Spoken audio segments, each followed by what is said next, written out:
Hi hello everyone. நம்ம இன்றைக்கி என்ன டாபிக் பற்றி டிஸ்கஸ் பண்ண போகிறோன்னா, யூனிட் 4ல் இருக்கக்கூடிய எக்ஸசைஸ் ப்ராப்ளம் பற்றி பார்க்க போகிறோம்.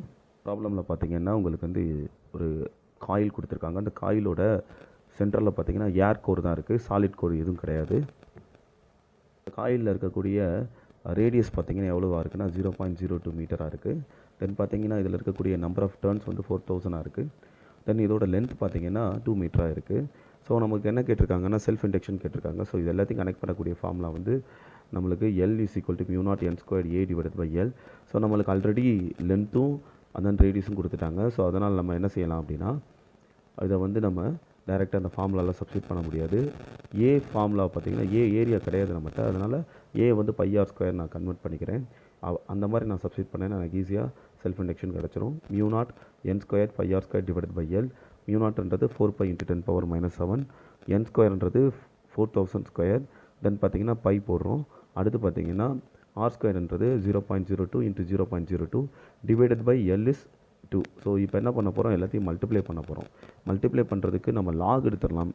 ஏன்னா நிறையா மல்டிப்ளிகேஷன் வரனால லாக் எடுத்தால் ரொம்ப ஈஸியாக இருக்கும்.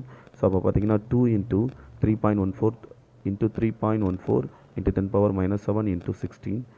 தென் பார்த்தீங்கன்னா × 6 × 0.02 × 0.02.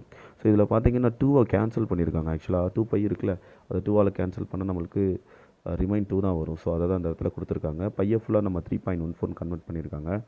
ஸோ இப்போ பார்த்தீங்கன்னா மல்டிப்ளை பண்ணுறோம். மல்டிப்ளை பண்ணால் 128 × 3.14 × 3.14 × 10⁻⁻5 வருது. ஸோ இதுக்கு லாக் எடுத்தோம்னா நம்மளுக்கு என்ன லாஸ்ட்டாக கிடைக்குன்னா 1.26 × 10⁻3. இந்த 10⁻3ன்றது லாகில் நம்மளுக்கு வந்தது. 10⁻⁻5ன்றது ஆல்ரெடி நம்ம இந்த பவர் டேர்ம்ஸ் எல்லாம் நம்ம சப்ராக்ட் பண்ணோம்னா நம்மளுக்கு 10⁻⁻5 வரும். உங்களுக்கு தெரியும் 10⁻3லேருந்து 10⁻⁻5 சப்ராக்ட் பண்ணால் 10⁻⁻2 தான் வரும். ஸோ இதை ஒரு ஹோல் நம்பராக கன்வெர்ட் பண்ணுறதுக்காண்டி 12 ஆக்சுவலாக அது ஹோல் நம்பர் தான், நம்ம 12 பாயிண்ட் மாற்றினோம்னா நம்மளுக்கு மில்லி ஹென்ரி அப்படின்றது கிடைக்கும். ஓகேயா? ஸோ 12.62 × 10⁻⁻3 நம்ம மாற்றிக்கிறோம். ஒரு டெசிமல் பாயிண்ட்டை நான் ஃபார்வர்டாக மூவ் பண்ணி என்ன செய்கிறேன்னா 10⁻⁻3 -1 ஆட் பண்ணிக்கிறேன். அப்போ 10⁻⁻3 ஆயிடுது. ஓகே. ஸோ அப்போ self induction of this coil வந்து உங்களுக்கு 12.62 மில்லி ஹென்ரியாக இருக்குது. தேங்க்யூ ஃபார் வாட்சிங் திஸ் வீடியோ.